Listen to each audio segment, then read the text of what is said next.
we know that you're smiling, Fran. I know, I am smiling. I'm very much smiling. Because I always have tech problems, so that's why I'm smiling. Your hair looks really pretty. Thank you. Yeah, you missed it when I said that my external keyboard died about an hour ago. So it happens to all of us. Okay, grammar. I really appreciate so many people filled in my little survey, and there were a couple of people who were like, grammar, ew. But most people, you know, have some positive association with it. So that's not a bad thing as a place to start. Personally, I never learned grammar in English. I did French immersion as a kid. I grew up in Montreal and I didn't have any English until 3rd grade, and really only had an hour a day, which they didn't use of English after that, which they didn't use to teach grammar. So for all those who said, I'm okay at my level, but it makes me nervous to try to teach grammar at a higher level, or I just don't feel like I know it well enough at all. I do research also before teaching grammar. I think I know some things, but they're always they're never quite certain, especially at the upper levels. Right now I'm teaching level 0 and level 1, so it's a little bit easier, but there's, you know, questions still come up. So I hope you won't let that dissuade you. Okay, so housekeeping details. Someone just joined us. Whoops. Oh, sorry. Okay, this is me without my external keyboard and mouse. All right, there we go. Okay, Nancy, welcome. Hi, I'm doing this on my iPhone because I couldn't find you on my iPad in my email. For some reason, my email on the iPad is totally different from the email on my iPhone. That's totally fine. Well, glad you made it. Well, I'm sorry if I'm screwing you up by using my iPhone. No, not at all. Peggy had that, don't you come with an iPhone, but it's fine. Okay, good. Okay, so I am recording to be able to share it with our group and with those who couldn't be here today. Your names will not show. At any time, your questions are welcome. Please just say, hey, Linda, wait. And I might ask you to table the question, or, you know, we might address it right away, depending what it is. And of course, there will be homework. I'm hoping that next week we can spend most of our time sharing our different ideas for how to implement this kind of process and learn from one another. All right. So 5 underlying concepts and 6 essential questions. We'll start with the concepts. Okay. Tell me if this looks familiar. Has this ever happened to you? 100%. Lots of nodding. Yeah. So this kind of correction, when a student's talking, she says she go to the store, and you say, oh, she goes to the store. Does anyone know what that kind of correction is called? Crickets. It's called. I forgot the name. Yeah, recasting. That's right.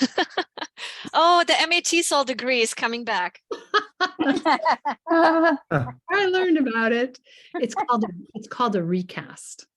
And this term is often applied to oral speech when a student says something and we don't say, wait, you made a mistake. We don't say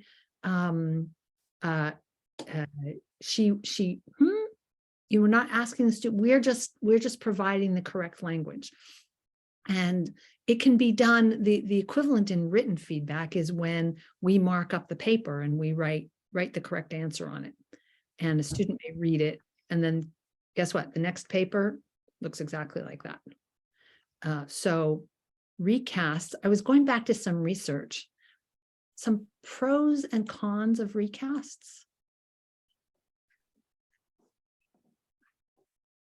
What's a good thing about doing a recast versus saying, wait, stop? I think it might have to do with just listening for the proper way to say something, that your tutor says something the way it should be said, so you could hear it rather Right. than think about it.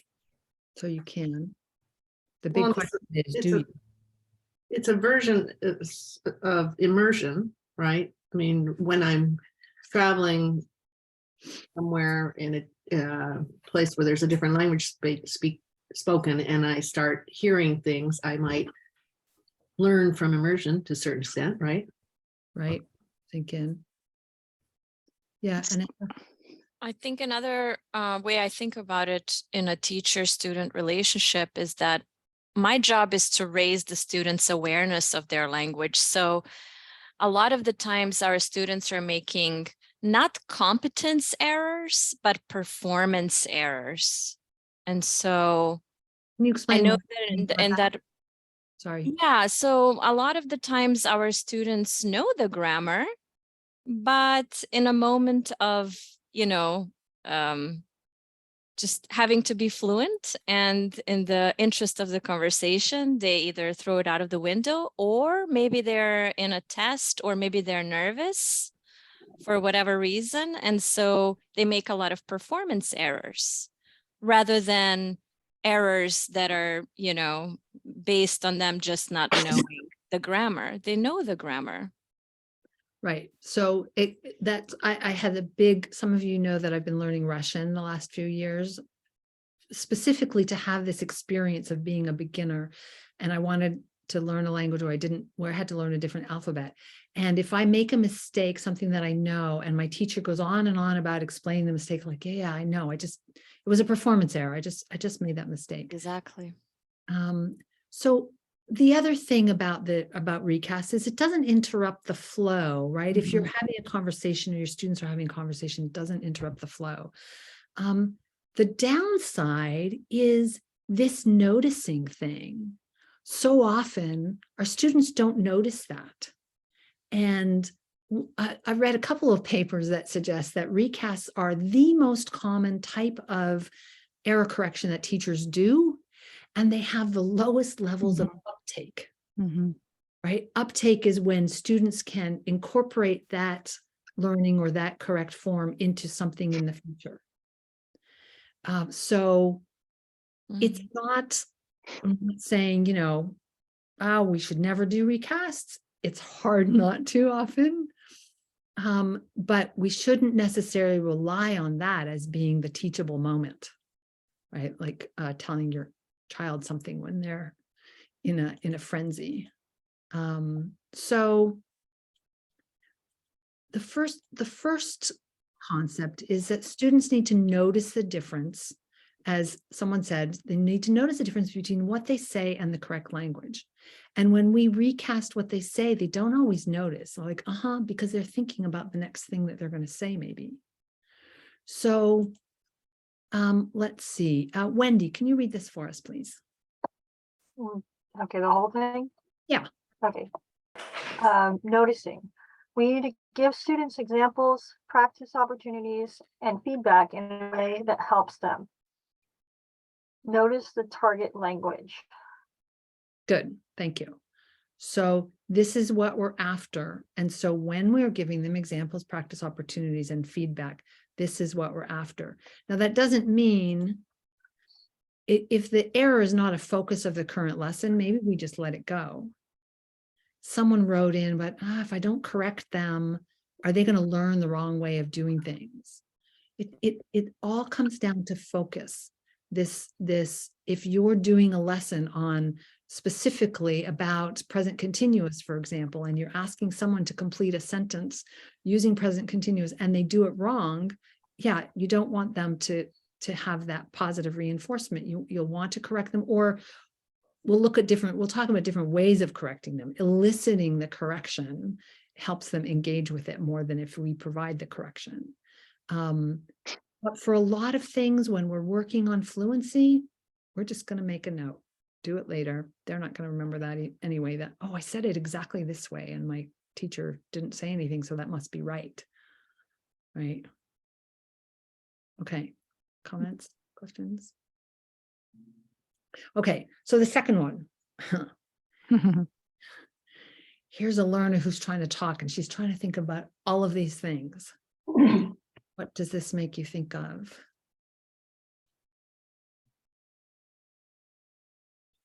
Me. Thank you, Nancy. Yeah, Anessa. This makes me think of my students who are shy and reserved, not because they don't know English or they don't know grammar, but because they're overanalyzing and afraid to make mistakes. And so they end up being like kind of perfectionist about it. And so they'll rather just not speak. Right. That's what it makes me think of when I see that image, that's what must be going through their mind when they decide not to speak. Yeah, they're trying to get all of these different things right. And if we're correcting them on too many things, we're setting that expectation that they should be getting all those things right. Right. And if we can set up our lessons so that we're focusing, and maybe one thing at a time, we need to focus on one thing at a time, and they need to be able to focus, and they'll make mistakes for things that we just did yesterday and we'll go, ugh, but today, right now, we're asking them to focus on something different. And so it's okay. We're going to let that other mistake go. It's probably a performance mistake, not a competence mistake. And that's okay. So let's see. Lucy, can you read this one for us, please? We need to give students examples, practice opportunities and feedback in a way that helps them be focused on the target language. Good. So I'll just give you a little example of something that I caught in a last year's lesson plan. I'm teaching the same level, so I'm trying to reuse as much as possible. And I remember teaching have versus be, right? When to use which verb. And I remember that I created a multiple choice or something where they not only had to choose have versus be, but it was have, has, am, are, or is.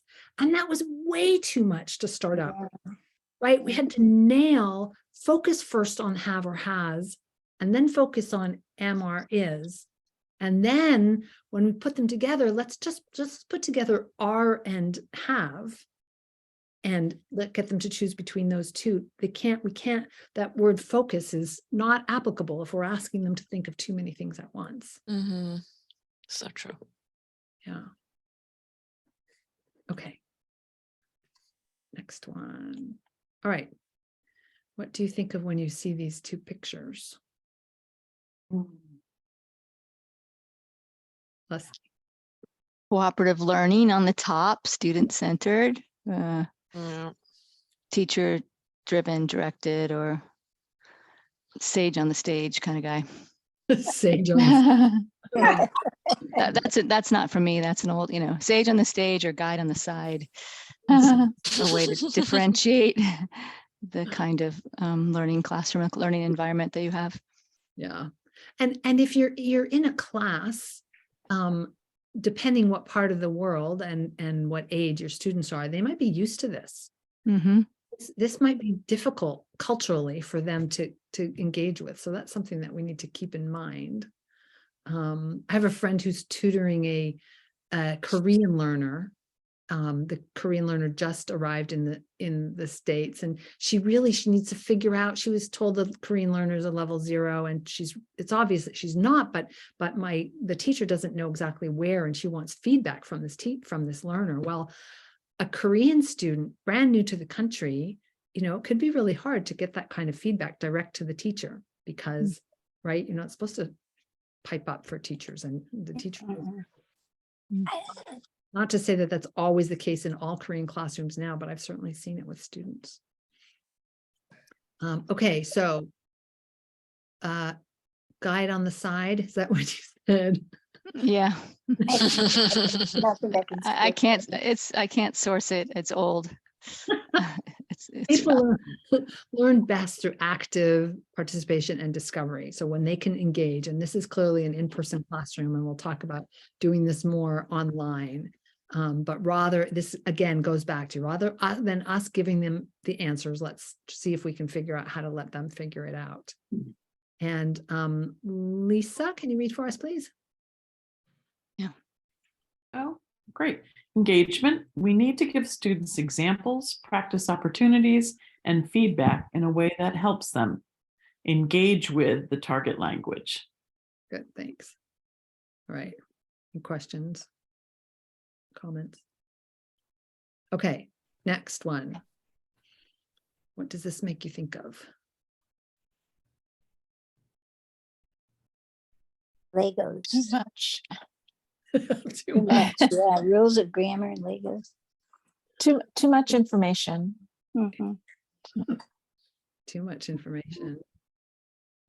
It's And- easy to get overwhelmed. And what this always makes me a little bit crazy.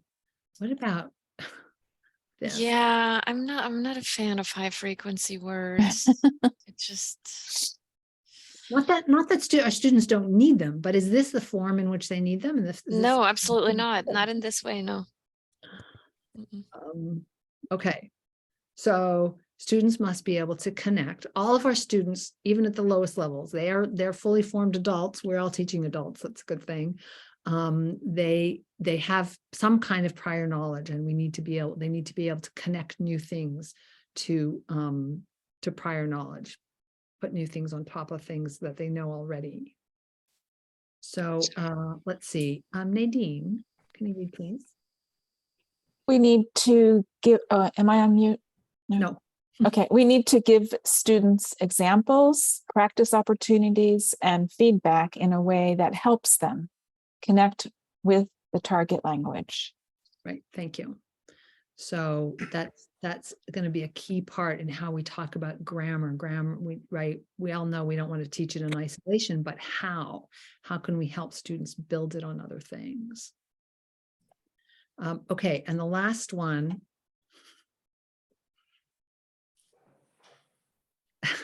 Some of you who were here earlier heard my examples in my family. My son, my 22-year-old is buying a car today, and on Sunday he was involved in his first accident. Oh, He's okay, thank you. Everyone was okay, but yeah, grammar is like driving. So how? learn by doing. Yeah. Baby steps. Learn by doing. Yeah, it's motor skill as well as understanding the rules of the road. And so you have to be able to combine those two effectively. Yeah, I like that. It's motor skill as well as if my kids were, when they got their driver's licenses, were learning, how many feet do you have to be behind the car in front of you? And they were like quizzing me. I have no idea. But can you recognize that when you see it, right? Mhm. It's like a refresher course for the parent. I remember. Yeah. Oh yeah, what to do in tunnels? Yeah. All right. So in that way, don't just start with the rules. You start driving by learning how many feet behind everything. And I think the kid's going to leave. If we start with usage, and this is going to be at the core of what we're going to do, of the examples we'll discuss, start with the usage, get the students to recognize the patterns, and then maybe, depending on the level of your student and how they're oriented, students, see if they can explain the rules, see if they can copy the patterns and deduce from the patterns what the rules might be. And in the lower levels, we generally don't talk rules. Someone had asked, well, how do I explain this? And one of our colleagues said, you don't, you just do it. You do the patterns. So we want to, let's see, Juanita.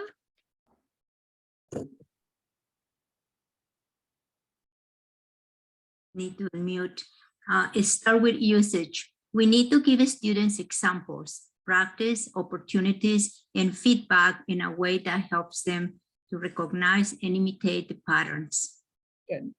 Excellent. All right. Any questions so far? All right. So one note, I talked about this a little bit at the beginning. You can do research before teaching. If you're a Facebook user and you're not yet on the Portland ESL Network Facebook group, it's a great place to ask questions and ask for teaching ideas or rules. Well, I thought the rule was this, but what about this? Is this just an exception or is there a rule? And lots of people pipe in. And it's amazing how specifically you can search online and get something that might be helpful. I've also just put some of my favorite go-to sites. This one I'll just warn Agenda Web. For a lot of things, it doesn't matter that it's a British site. But if you're doing have versus be, it has a lot of have got. So just a note, but here's some of my sites. And I'll send you, of course, the whole presentation so you'll get everything. Oh, goody. Any questions or comments before we get into questions? These questions. Okay, so 6 essential questions, and these are questions for planning the lesson. So these things, some things that I'm going to share are examples of things that you can put in front of your learners, but a lot of them is just sort of for our own processes. And my first model lesson, more examples later, thanks to your answers to my little survey. Am I interested or interesting? Ever heard a student say that they were boring?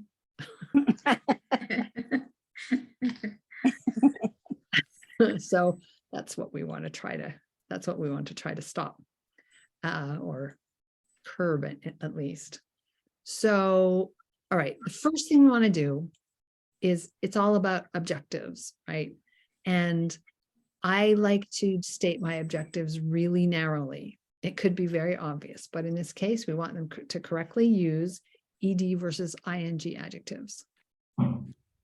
Simple, narrow, we want them to be able to describe their weekend to somebody and talk about how they feel. Those are higher level objectives that would be on top of this one. Right. Okay. Common examples. Start with usage and we want to keep it simple. So what kind of examples other than I am interested? What can you think of?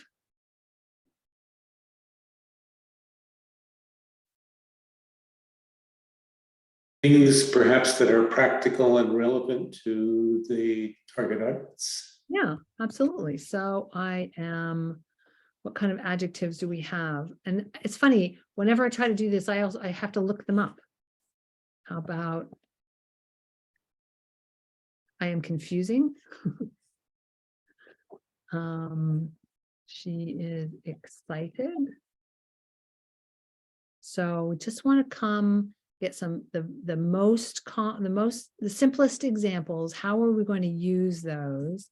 The book is interesting, perhaps.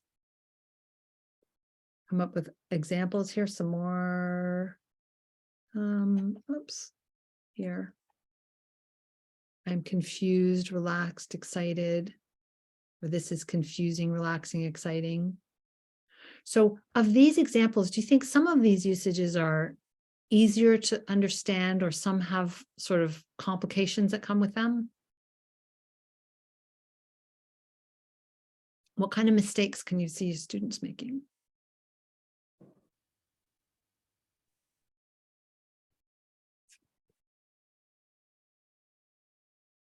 How about that? Right? If we make it black and white, I confuse the ED adjectives are about the people and the ING adjectives are about the situation. Well, but you can say I am relaxing.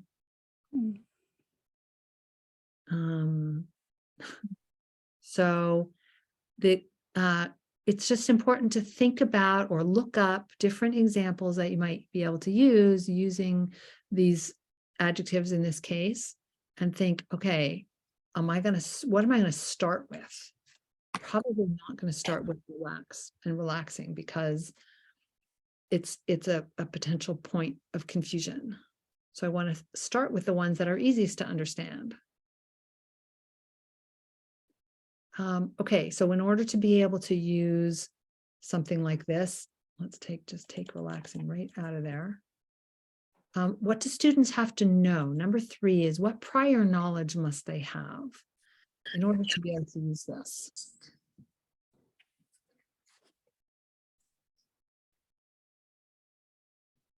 They need to know.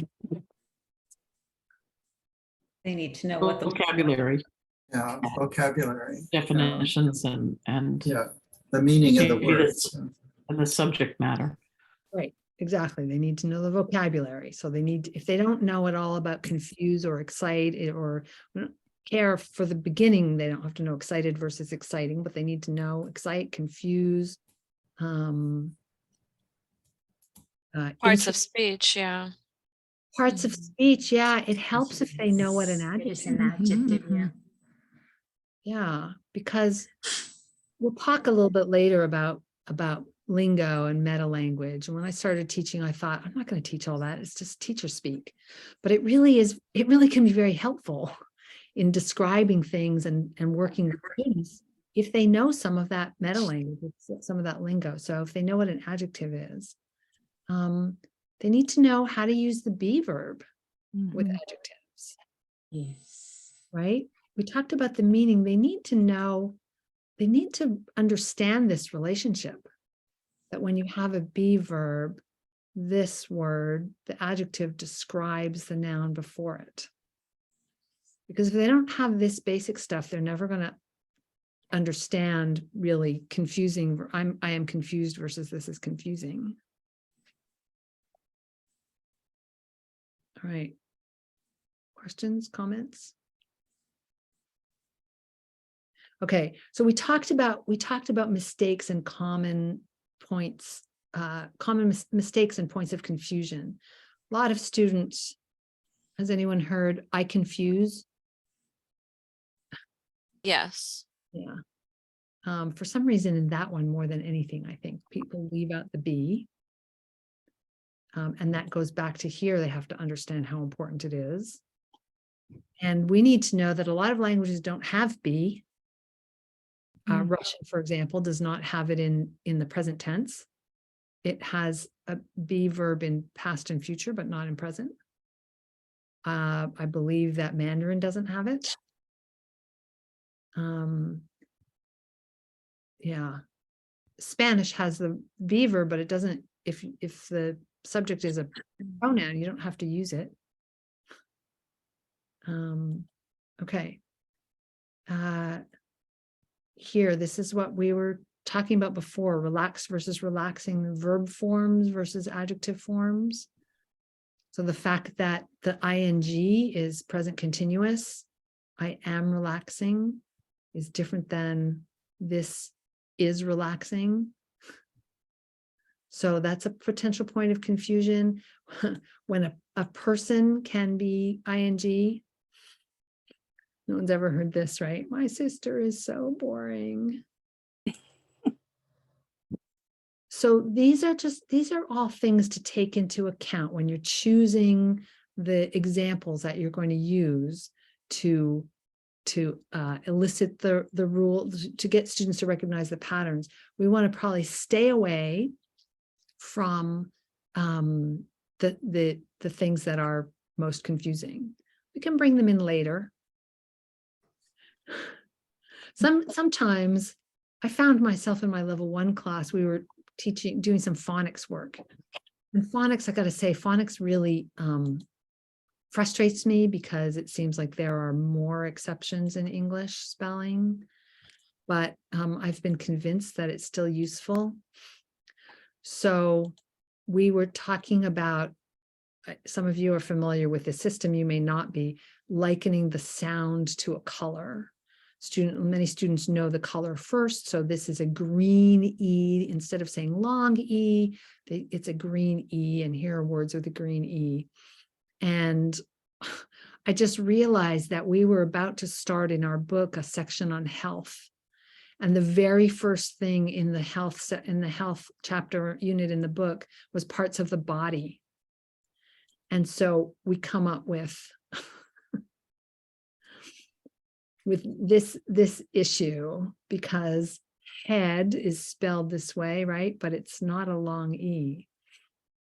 So usually I would, if I have an exception or complicated answer, I wouldn't, not in the habit of bringing in exceptions in my very first lesson about something, but sometimes it's necessary because we were just about to dive into head. So they learned the word, my level zeros learned the word exception pretty early on. Yeah, Mhm. I'm in my class right How so how do you deal when you're teaching? How do you deal with now. I exceptions? am at 4:30. Yeah, you can mute Clyde. How do you tend to deal with exceptions? So I tell them that this is an exception. It's one of those crazy irregular things, because so many times we have to say, well, but then there's exceptions. It's irregular in some way. And usually if there isn't a rule, because it's an exception, I just let them know it's practice, practice, practice. And eventually your ear knows when it's wrong. And that's the best I can do for them. And we laugh, roll our eyes. Mhm, mhm. Yeah, I often say silly English. I'm sorry, silly English. Any other tips for dealing with exceptions? I like if you pick up your slide, you have a visual. I think that's really important too, because some students really like to, they take good notes often. Mhm. And so if you use the same kind of symbol over and over for your how you categorize your exceptions, that can be helpful. Yeah, Yeah. yeah. In the same way that they do with phonics, right? They're very Right, the same. So they get used to, they hear the word exception. They know, at first I didn't want to teach the word. I thought exception, that's a hard word and it's spelled and all that. But if they can get you, we start with that word and we continue to use that word when we refer to things. Because I would say, actually this morning I realized I used the word irregular. And that's yet another word, right? If we can pick one word and stick with it at least for a while. Upper levels, they need to know more than that, but yeah. It even helps at level 4 to stick with the same word, because the brain is working on, wait a minute, I just got that, like, oh, now you're using another way to describe it. And I've been using irregular because that's what they've been using in the level 2 textbook. When in the grammar lessons, they keep saying regular and irregular. So that's been sticking with that. Well, that's a good thing for us lower level teachers to know. So we could, maybe I'll switch to using irregular and then they'll be all ready when they get to level 2. Right. And the problem is that so some of these things aren't necessarily irregular. It's just that, you think EA, well, there's dead, dread, head. So it's not necessarily irregular. It's just there's 2 different ways and even more. So sometimes using the word irregular, it sort of points to it's not going to happen very often, but sometimes some of those happen equally as much as the other way. So I'm not sure what word to use. Don't even get us started on read and silly read. English. Yes, exactly. Silly. I just say English. Right. It's crazy. I often tell students that it's like that English is not math, because mathematics are for sure. But English does have rules, or languages do have rules, but there are many exceptions and a lot of it is very confusing. And so I start off with that so that, we're kind of warming up that the concept of that language is not mathematics. It's a good way to put it. Yeah. And in almost every language, there are many languages like that have. I mean, I'm learning I'm a language learner for Spanish with Spanish, and every day I come up with something that's like, well, wait a second, how can you say it here? I thought that meant this. And, you know, oh, well, but that's how we say it. We include that. Well, you know, so we all kind of know, and they do too, that there are lots of exceptions. That has been one of the beautiful things about learning Russian. Now I have a lot of Ukrainian students, and even last year I had some Russian and just knowing. And so I'm teaching in level 0. My Russian is still better than their English. Level 1, maybe level 2, it would not be. But just understanding about a student's language, and there are places you can do research if you're not a speaker of that language to understand more and where they might be coming from. When I had a level student tell me English is so hard, you have 12 verb tenses, and I was able to tell her, and Russian has 12 different verbs that all translate as go.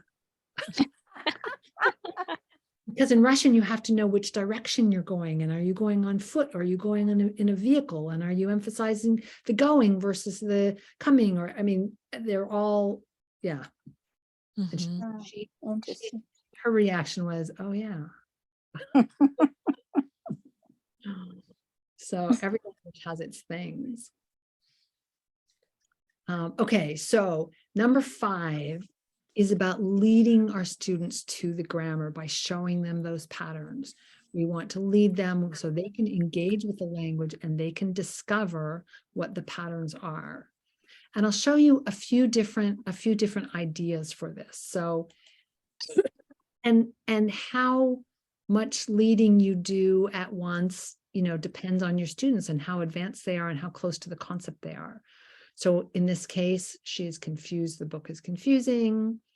And then I would add another one. He is interested. The TV show is interesting. And then we can add one more about depressed and depressing, one we didn't talk about earlier. And then we can talk about those. I would get students to read them. We would probably see here, I would be tempted to want to talk about ED pronunciation, but that would be out of the focus. That would take our lessons completely somewhere else. So I would probably save that. And then talk about, okay, we use, and I'm heavily color coded, we use ED and get the students to tell me, okay, what do these have in common? And ING, what do these have in common? And I would be looking for answers like feelings, people, or situations, or things we get. For a maybe a little bit lower level, I might start here. I might for each one say, how does she feel? So leading even a little bit more. Why? How does she feel? She feels confused. Why does she feel confused? Well, the book is confusing. And we would do a couple of examples like this. How does he feel? He feels interested. Why does he feel that way? Because the TV show is interesting. And get the because in there. If they don't know because, this is probably too advanced for them. Here's another one. So just focusing more. Oh, look, there's another one. Nancy, is that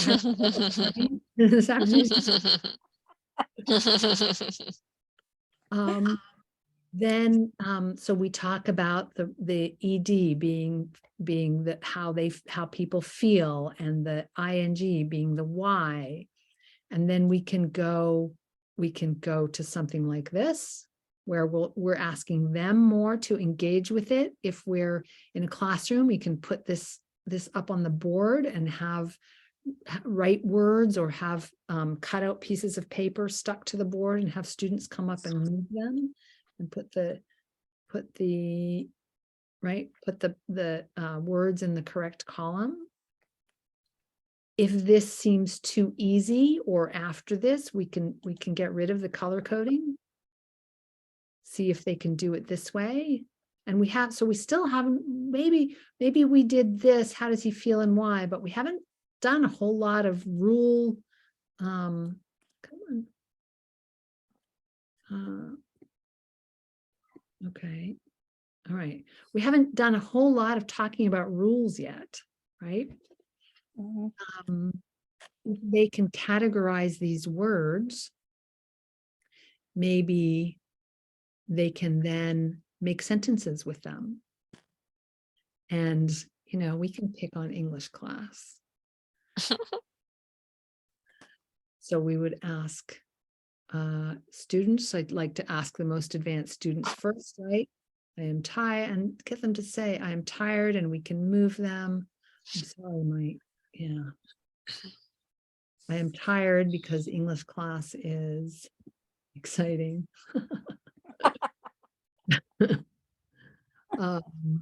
And elicit more. Okay, then we get Clyde to do it, and we get Candace to do it, and we get Leslie to do it, and we move them. And gradually, if they're getting them, we stop sharing and see what they can remember and see if they can do it with less and less support.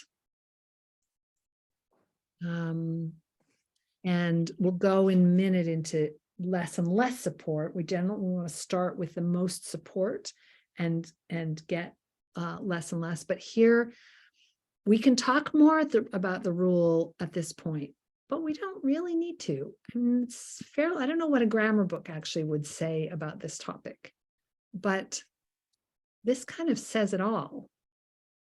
We often don't need to get more detailed than that. Thoughts, questions, comments? And you say you don't need to get any more detail to that because at this level, you're just internalizing the meaning. You don't need a meta language. Is that what you mean by that? Yeah, I think so. Okay. Some, where does that shift? yeah, it depends on your students. And, you know, I'm not even sure what meta language I would use for this. How would you explain that? I think I would confuse myself trying to explain it. Yet Right. I've had that happen, and then I thought, oh wait, I got to stop talking. Yeah, it's often just not even necessary, right? Why? Because ED explains how the person is feeling. And it's an adjective. That's also the other thing I could use for this is if you can substitute the word happy, then you know it's an adjective. Substitute something that you know, happy or sad. He is happy, he is sad, yes. His work is happy. I don't know about that. So that's another way of talking about it.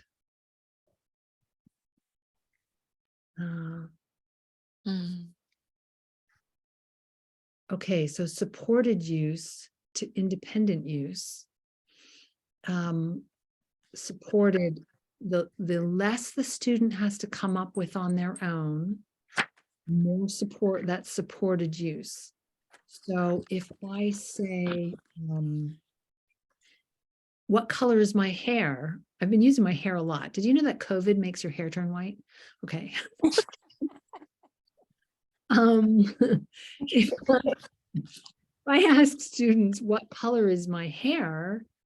Is that harder or easier than if I say, is my hair white or black? Which one's easier? Choice is The easier. choice. Always easier, right? Choice is always easier than if the students have to come up with the language. And the more language they have to come up with, the more difficult it is. So starting out with two choices, white or black, white, black, green, or red. You can present that in different ways. Okay, what color is my hair? What color do you see? That, right, next level, if we're talking about colors. I feel, how do I feel? Do I feel happy or sad? Sad. How do you feel? I feel interested. Ooh, all right. Now what if we want to talk about someone else? Like Nancy, can you tell how Misty feels?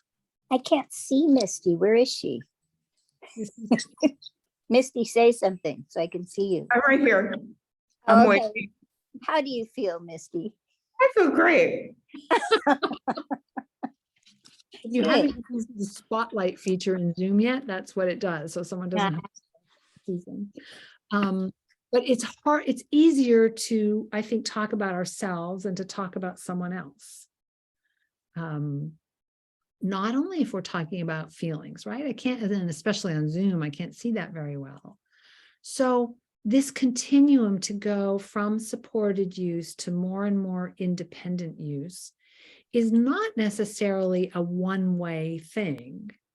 So I purposely didn't put, I was looking for what kind of symbol to put at the top of this arrow, because we're always going up and down. We'll start usually at supported. And as we start there, we'll assess our students' knowledge and try to build on their prior knowledge. In my classes about body parts, my introductory students, my level 0 students, knew leg, arm, head. I'm like, okay, we're going on this. When I got to feet and hands, they had no idea. So if we start up here, we move down, we can move back and forth as we build on their prior knowledge.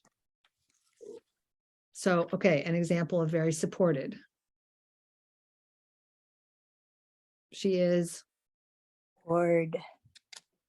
She is bored, right? Multiple choice, they just have to choose. Choosing from 4 is harder than choosing from 2.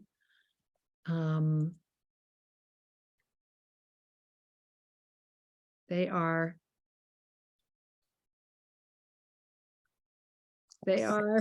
excited. They are excited. They are excited. And here, so here I have not highlighted the EDs. I've not done the red, green, and it you can, there's as many places on this continuum as you can think. Okay, this is it exciting, boring, interesting? Boring. Boring. Yeah, boring. Definitely boring. We'll talk about the ing. We can go, and this is exciting. Exciting. And then we can bring them together, and here she is bored, she's excited. So this is another way of getting students to, another way of leading students to the water. Is that a bad analogy? Not calling our students horses. But we can certainly help them drink. We can bring the water to them. Okay. Here's another example of supported use, right? Just to, this is a word wall.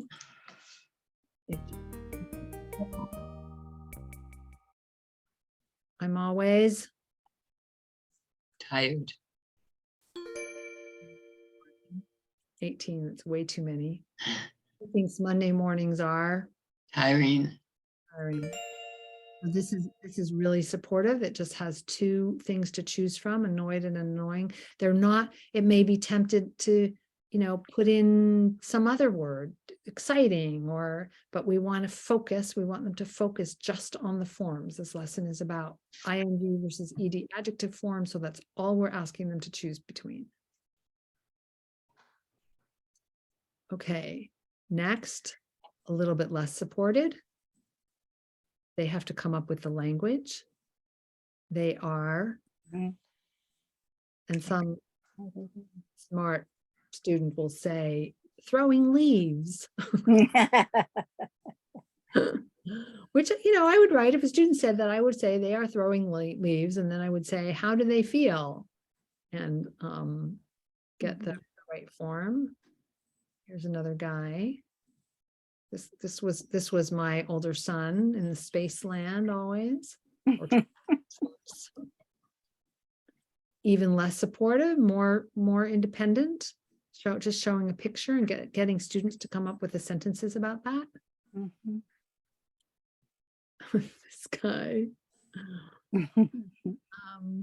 Then we can talk about yourself. If you look in the mirror, how do you feel? And we want to get even less supported, more independent. I don't know if I shared my sound. This is a video that I love to use for talking about feelings, and I apologize, it's a little bit annoying, but it's called One Per Person.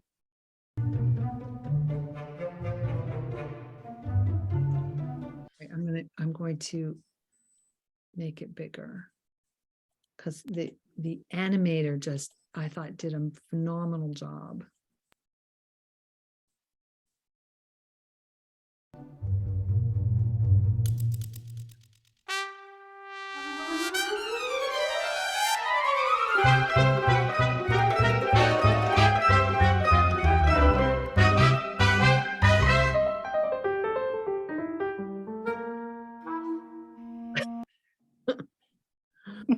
So,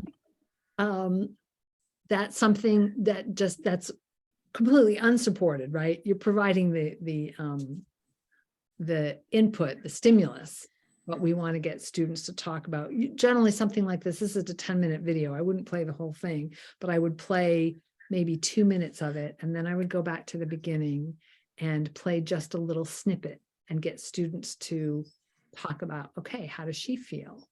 What is she doing? How does she feel?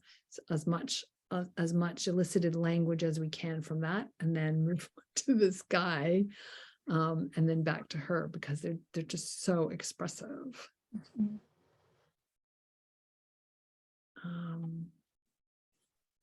Oh, here's another one. This one. Okay, so here's one, same topic, sorry. And you could say this is supported because the language is, the language is there, but it's complicated. So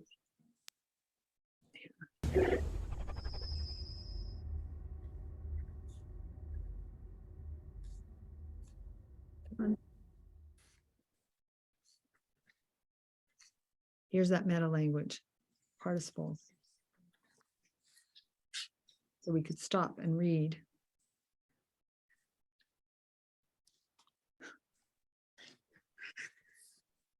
Anyone a Grey's Anatomy fan? You seem agitated. She's having a heart attack and you're not helping her. That's agitating. Thank you. And have it with subtitles. This is amazing. Are you amazed?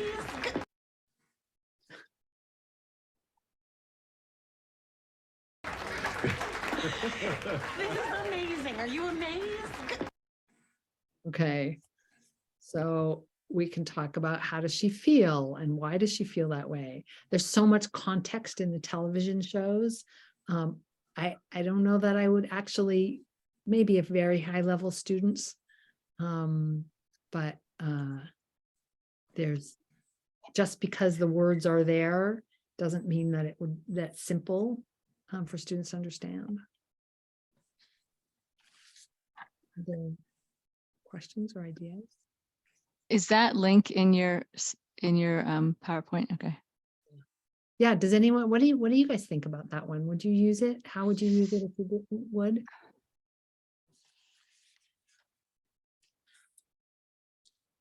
Might be a little hard for my students, just because I don't know if they would get the context very quickly.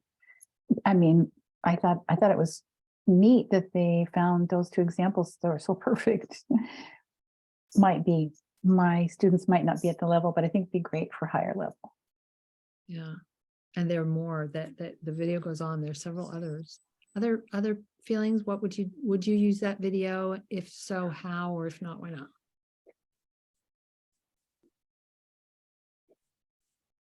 I don't think I would use it. I'm tempted to, but I think with my students, they start to get a little freaked out when people talk too fast. We're level 2, so we talk just a little bit slower than normal speed to build their confidence before launching them on. It might be good if since it's on YouTube, you could slow it down, and then it would be a little bit, on the settings. That might work. Yeah. Yeah, I've slowed settings down on YouTube a lot, like to 0.75 or whatever. There's an application called an add-in for Firefox, Chrome. It exists for many browsers called Video Speed Controller. And Video Speed Controller allows you to I don't know if you can see it up here in the top corner, it says 1.0. The Video Speed Controller is playing it at regular speed. And I can, with the push of one keystroke, I'm clicking D to make it faster or S to make it slower. YouTube, you can be at 100% or 75% or 50%. Whereas Video Speed Controller allows you to go down to 5% at a time. And sometimes even, I was teaching level 4 or even 5, depending what you're watching, 5 or 10% just takes the edge off a bit without making it sound like this. YouTube does have custom though. So under there, it will say 75, 90 or whatever. You can do custom, and I always do that and do like 85, or you can do that on YouTube. It's up in the corner. Thanks for that. I forget about that. There's other people seeing that here. You can go here, playback speed. I always forget about that. Thanks, Rhonda. Custom. Yeah, there you go. Yeah. With the Video Speed Controller, any video that you're looking at from anywhere, if it's Netflix or some random ESL site, it works for those as well. So, or audio, it actually works for audio too. Thank you. Great tip. Yeah, that's a great tip. Okay, so here we talked about supported use, noticing and identifying and reading and listening. Less supported, filling in blanks, substitution drills. The boy is very hungry. The boy is very tall. The boy is very thirsty. The boy is very tired. The boy is very confused. So that's just how you take a sentence form and just have one part of it that the students have to replace with different things. So they do have to, in substitution drills, they have to come up with their own language, although you can have what do they call it? A list of words for them to choose from, so they don't have to think of them from scratch. But you're giving them the sentence structure. You're giving them the structure in which to put the new vocabulary or structures. Creating their own sentence, telling their own story, narrating a story, like for that video.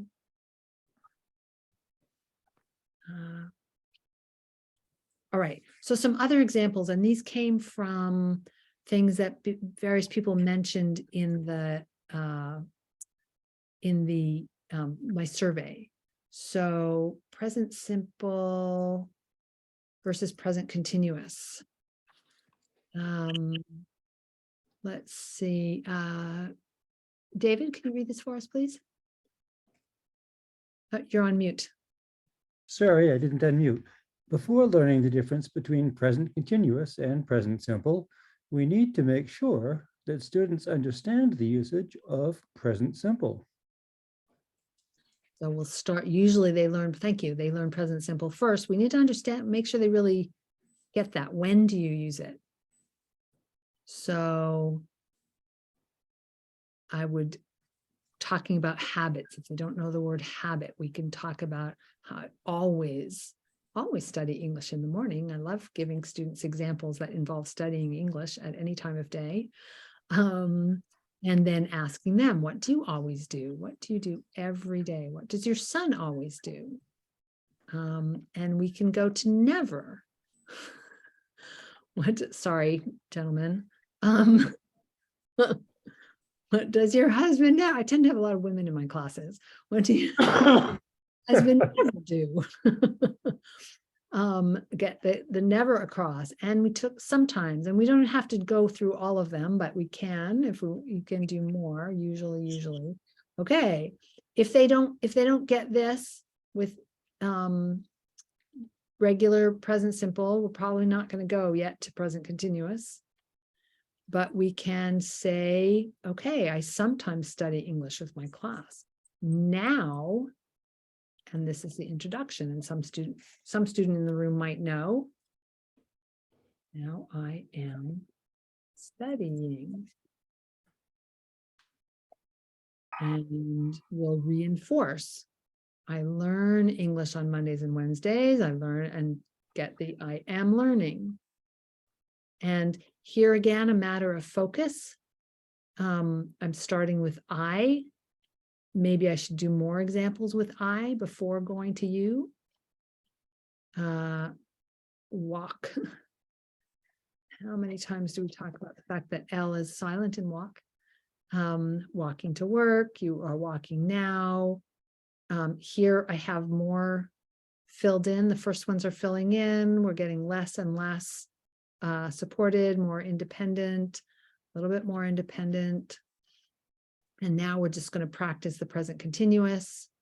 I am, he is. They know this part already.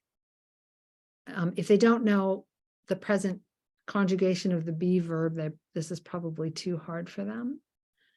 And we talk about how if you need, see if they can get it. If you have ing, you must have, what are the things that you must have?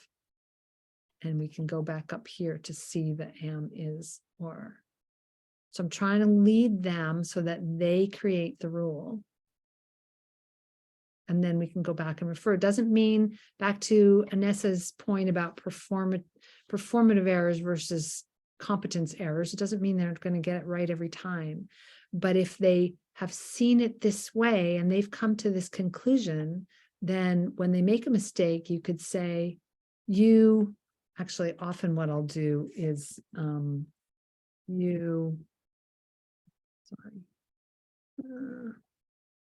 someone say, I going to the store. This will be my version of, I'm not interrupting them, but I'm not recasting. I'm getting them to provide the correction. And if they don't do it, a classmate is undoubtedly will. This was something we did in this lesson. These sentences were all elicited from students. So I just gave them the pictures. What do you see? The first ones I asked, what are they doing? And we got these sentences, trying to, again, use familiar vocabulary so that they can put this new structure into familiar vocabulary. We always talk about beaches in my class. And then I'll just, I know scrolling, we had a video that I love where Samantha and Tony are talking about having a conversation on the phone. And we listened to the conversation, and then I had the conversation with blank so that they had to fill in. And again, we're focusing on present continuous. So those are the things. Actually, I think I indulged myself, and I also made mushrooms a blank, but was trying to focus on present continuous. So that's what the blanks are. We listened, we talked about it, we came back, we practiced the dialogue, students practiced it, they had to do it with one another. And then we tried to guess who Tony was, if he's having dinner out. Questions, thoughts?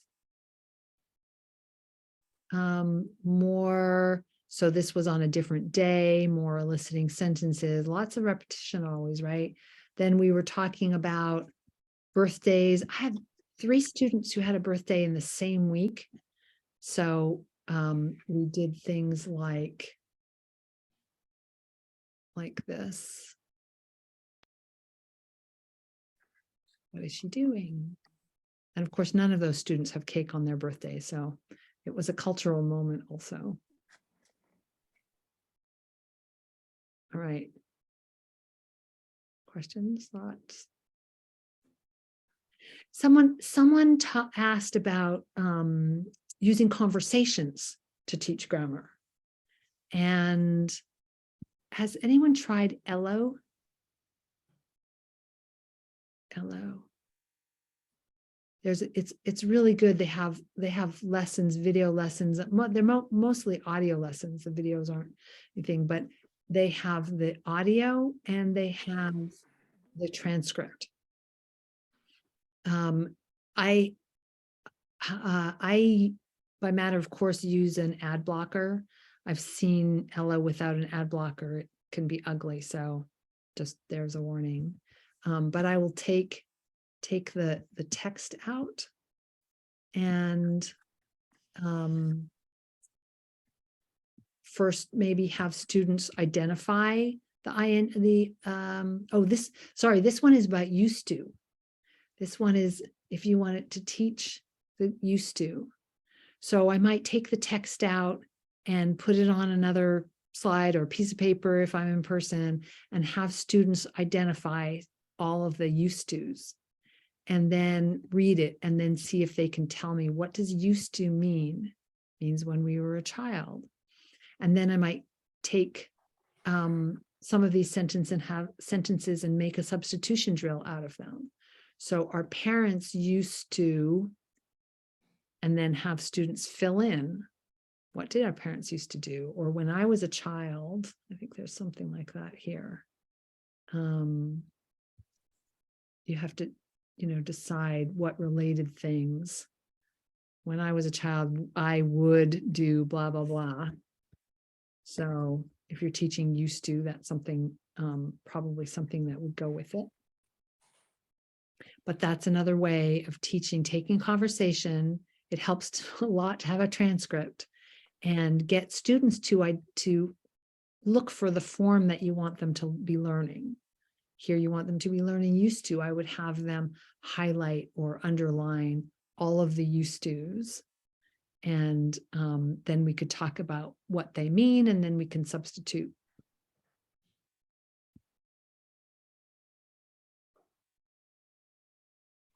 Does that sound like something you would do?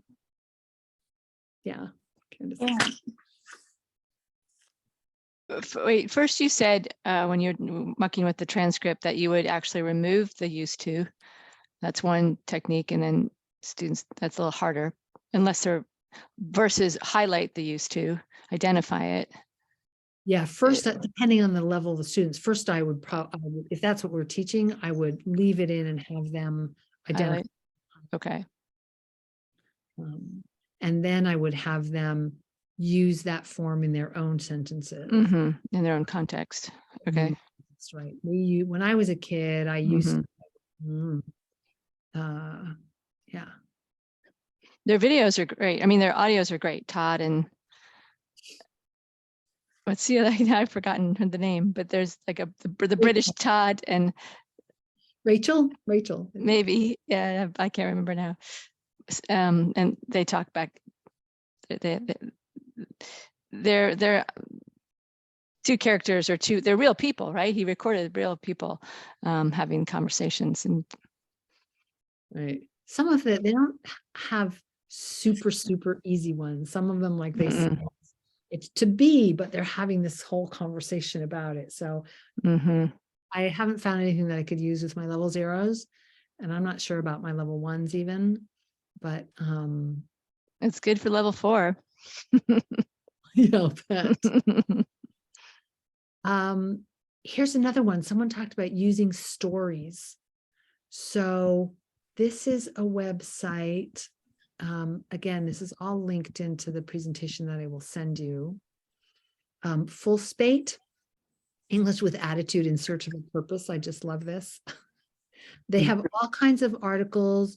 Usually they're taken from the news and just simplified. Some of them are, here's one on nanotechnology, Chernobyl, Aaron Ross. And someone was talking about, oh yes, teaching students to make more complex, richer sentences. I can't remember who that was. And so here I just took text from that story And this is really rich language. And depending where your students are starting from, you could start with the story version and see if they can identify interesting words or new words to them.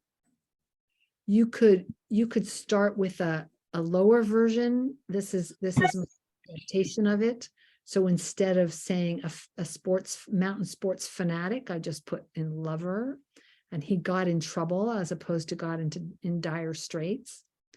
So you could start here, you could start here, or you could give them both texts. This is a little harder to do online. I've yearned for the days where I can give them paper, as much as I hate paper, and have the two texts next to one another. But you can give them both texts and see if they can find the differences. And then eventually give them, take a sentence from here. So here's a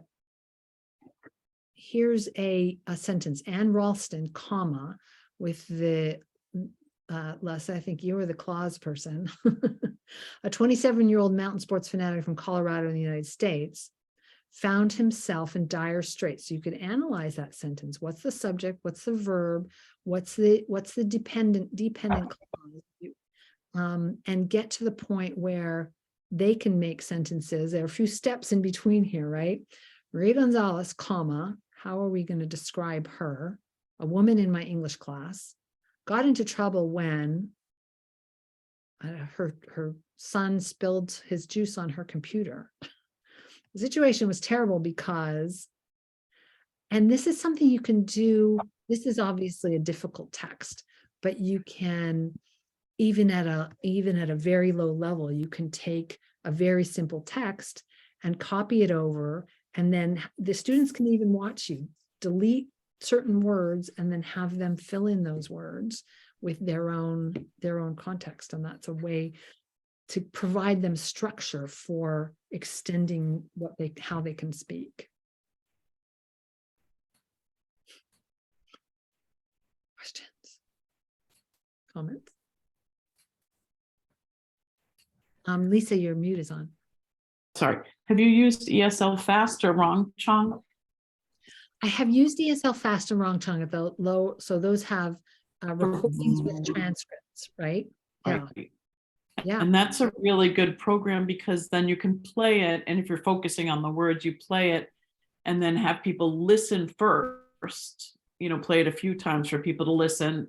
And then they have sections where you could do close on that one section. So people fill in the blanks, or dictation or vocabulary. So it's a really nice, easy, simple example. And it's a simple stories too. And we don't have to come up with the transcripts because they're there. And they tend to deal with very simple things, going to school, going to the doctor, saying hello, Exactly. Yeah. Say the source again. Sure. And I'll just put it in, I'll just give the example and I'll put it in the chat. It's free. There are ads, but it's really fun as a good examples of practice for all different things. And then you can fill it in. So it's ESL Fast, and you can go there and you can do different levels also, but you can do different themes if you want to do conversations for the morning or conversations for, as Linda had said, going to school, things like that. So the example here was he wakes up, he sees the sunrise. And so you could do just the practice of he and she with present tense verbs, for example, if that was your focus. So so that's a fun one. And it's fun to go in there and play with it and see what you think. The students, you can make games of it too. So I really like it too. That's great. Thanks for sharing that. I put the link also on my other lesson plan examples slide. Great. Other things. Okay, we're out of time. I apologize. Inessa had to go. What I would like you to do for homework is here. Where did it go? Can't lose the homework. Yes, you can. The Canadian in you? Choose a grammar topic, new grammar, not the ones that we talked about today. Or if you want to do something different with them, you can use the ones that we talked about today. Choose a grammar topic that interests you or your students.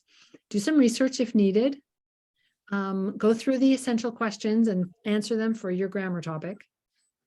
Create a lesson or a lesson outline. I just use a sample. My sample outline says we do this and then we do that and then we do the other thing and then we do the other thing. So you don't need to for this class anyway, create all the materials and all that, but it's interesting to think about. If you want some feedback, send me your work. Happy to look at it. And hopefully be prepared to share next week. We'll go into groups and get ideas from one another. Linda, are the classes for this example, should it be a virtual lesson or in person? Entirely up to you. Okay. Yeah, whatever's going to be most helpful to you. And one person, many people, whatever level. Yeah. Scroll back through the essential questions again. Yeah. Just to get my brain to hold it. Will you send us this yes, this thing like tonight? Tonight. Oh yeah. Okay. What do you want to know? Yeah, those are good. I really like these. Yeah. What do you want them to be able to do? Mm-hmm. What are some usage examples? What prior knowledge must they have? What common mistakes, points of confusion? And are these things that you want to address up front, like peach and head, or not? Just leave them for later? How can we lead students by showing the grammar, by showing them the patterns? And then how can they build competence? What is your continuum? Yes, send us this tonight. Yeah, that's good. Yeah, we will. All right. Other questions or comments or things you want to share? Okay. Great. Thank you so much for being here. Thank you, Linda. Thank you, very Linda, much. and thank you, everybody. Thanks. It was great. Yeah. Thank you you next so week. much. Very much. Link next week. Same link. Okay. Yeah. All righty. Bye-bye. Bye-bye. Ciao. Bye, everybody.